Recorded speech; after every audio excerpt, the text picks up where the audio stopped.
computer he'd built in their basement from scratch. But somewhere along the way, things had changed. Now that he was 7 years into a PhD in applied math computer science at MIT, his proclivities seemed little more than a nuisance. Besides, he wasn't the only doctoral candidate at the prestigious math-science mecca who chose to eat his meals in his studio apartment, meticulously stacking his silverware when he was done.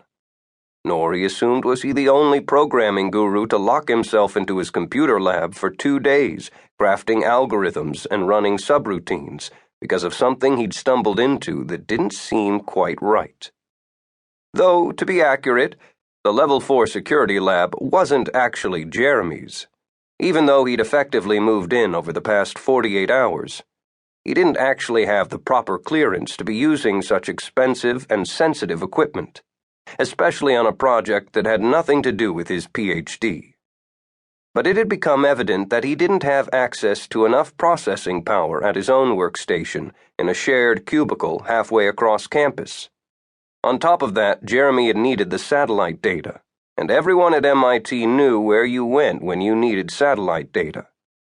The warren of underground labs tucked beneath the infinite corridor were one of the university's worst-kept secrets, especially since some of the money the U.S. Defense Department had set aside to fund the high-tech bunkers was earmarked to hire undergrads as lab techs and engineers.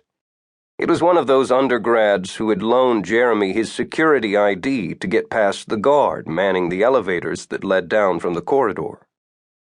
One geek with glasses looked much like the next, not that anyone treated this place like Area 51.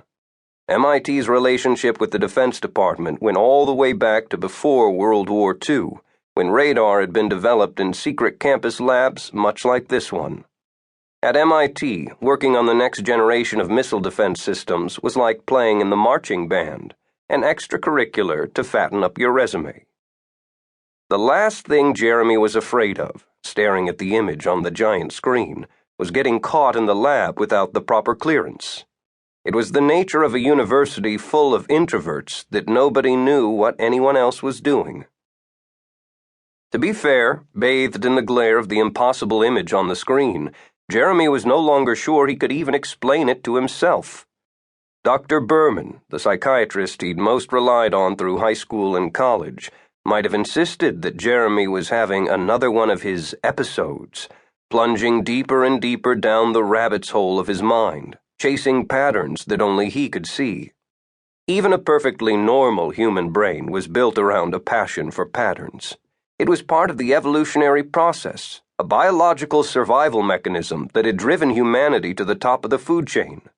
In Jeremy's case, the slightest hint of a numerical association could lead to near mental paralysis as his obsessive mind searched for connections that may or may not actually exist.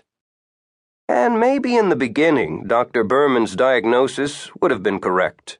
A normal person would not have turned what was essentially a stupid argument between brothers into a time-consuming diversion, employing enough computing power to launch a medium-sized war.